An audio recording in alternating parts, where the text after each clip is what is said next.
What's going on, Prop Nation? It's your boy John here today, back again for another Thursday night preview between the Jacksonville Jaguars. They're traveling to New Orleans to play the Saints. In a dome, should be a really, really good game. Potentially, I hope so. Hopefully we see a little bit more from Derek Carr this week. Hopefully Trevor Lawrence plays. It seems like he is trending to be playing, but we're not too sure yet. Currently, the Saints are -2 at home, and the over-under is 39, which we will dive into in a moment. But first, please like and subscribe if you're watching this on YouTube. It really, really helps us out. And follow us on Instagram, TikTok, and Twitter as well. And Thursday nights have been pretty good. Last week was our first sort of like dud week, I would say. We were 2-3, 2 right out of 5. We were right with Rashee Rice was a great call, as was Javonte Williams. But then we, for whatever reason, I backed Russell Wilson, and it just did not pay off. So that's probably the last time I ever backed Russell Wilson again in my Seahawks tenure, or even my betting tenure, I think, as well would be the smart thing to do there. Alrighty, as mentioned at the top of the show, the only injury of note this week is Trevor Lawrence's knee. He has been sort of limited in practice all week. We do expect him to play, but I think there is a slight chance that he doesn't play, which would drastically change everything because there's a huge difference between Trevor Lawrence and CJ Beathard. But I will say, for the most part, I think he will play, and I think it should be hopefully a fairly good game. As I was saying, the over-under is sitting somewhere between 39 and a half, around there. It is sort of trending up. It did open the lines. Jacksonville were +3. They're now down to +2. So there's a bit of movement there as well. And obviously nothing to talk about with the weather. The Saints generally are pretty healthy. So let's jump straight into this one. We'll start with the Jacksonville Jaguars. If we have a quick look at how opposing teams have faced against the Jags defense, well, you can see that every single week, every single quarterback they've faced has gone over their implied passing yardage total. From Anthony Richardson, Mahomes, of course, CJ Stroud, Desmond Ridder, and Josh Allen, who, like, all of those players have been inconsistent. So the fact that they've all had success against the Jags is very telling. We do, if you've been, hearing on the internet that Jacksonville has struggled. Their defensive line has struggled to get pressure on the quarterback, and quarterbacks are having a bit of success against them. If you're also watching on YouTube, you can see all the quarterbacks have hit over their passing attempt lines as well as their passing completion lines outside of CJ Stroud in week 3. So it looks like it could be fairly favorable for Derek Carr at home. So I am kind of interested to back Carr in a few spots here. The other thing is to consider is that Jacksonville has been putting up a decent amount of points. They've been a competitive team, so opposing quarterbacks have had to keep pace with them, which I think is what is contributing to this outcome. Pass catching running backs have had a fair bit of success as well outside of Kansas City. So Dameon Pierce had success, Bijan, of course, James Cook, who's been okay, and there in Indy with the split between Jonathan Taylor or the incredible Zach Moss. The other thing to look at is the receiver ones opposing Jacksonville haven't been too bad either. They have had some fairly good ones, pretty low line there in Kansas City in week 2, but they've still been okay. And the receiver 2 has hit all of their reception totals as well. So receiver 2s we'll look out for, except for Atlanta that 1 week, which could be to be expected from Atlanta. But so a few juicy options here for Jacksonville.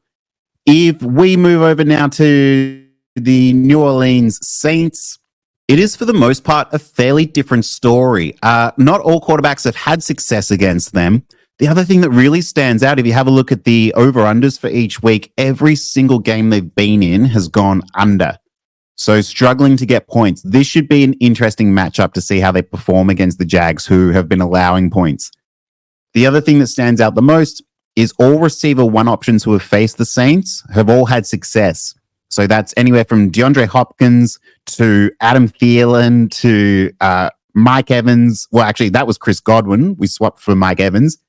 Even New England, though. So yeah, kind of interesting to look at. It just depends. Do you believe that Calvin Ridley is the receiver 1 of the team, or is it Christian Kirk at this point, who's been playing a lot better than Calvin Ridley, or is rather, let's say, getting the ball a lot more than Calvin Ridley has? So that could be an interesting angle to attack there.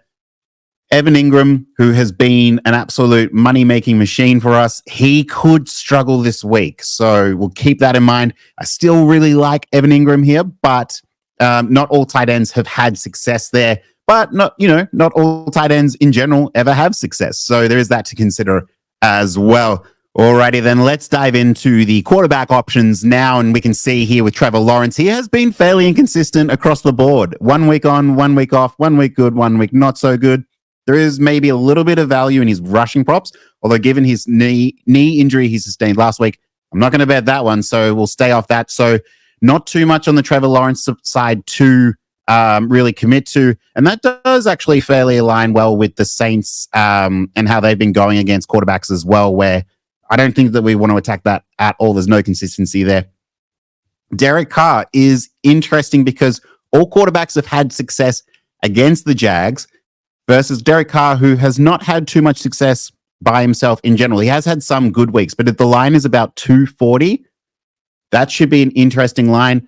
I think I might actually commit to Derek Carr over here. I think this could be a good bounce back week. I think if the Jags struggle to get pressure and they keep running plays like Rashid Shaheed taking the top off the defense, as well as Michael Thomas in the slot, and then they've got Chris Olave all over the field, I think that this could be a good game for Derek Carr. I wouldn't look at the 2 passing touchdowns, but the passing yards over 240 I like. Maybe the 21.5 completions as well could be a good angle to attack there. Moving over to the running backs now for the Jags. Travis Etienne, who's been one of my favorite players of the season, who I hyped up all off season. He's been playing really well, especially in the pass catching game. He's been going over all except for week 2, his passing receptions, which I think that lines nicely with the Saints, who have been inefficient against pass-catching running back options. So that's another angle I'm going to attack there, is Travis Etienne over receiving yards. I'm going to go with the receiving yards because I just think that the 3.5 to 4 receptions, that's a bit high, whereas the 15.5 or 20, I'm okay with that a little bit more. Tank Bigsby, there's nothing to get excited about with Tank Bigsby. He doesn't really pose a threat at all. Look, maybe this is like a game where they spell him. I just don't see it. So I'm all over Travis Etienne for this one. The other player I'm really all over for this one is Alvin Kamara. So Alvin Kamara, since coming back into the league this season after his suspension, has been damn good. He's been a very good player. He's gone over all of his rushing yards. He's gone over all his attempts. He has gone over all his scrimmage yards as well. He has had one down week the other week in the receiving and the receptions. He did have 3 catches, though, which is still really good. So if you can get him at 3.5, I do like betting the over. I like betting over the rushing yards. Jacksonville has been giving it up to the running back.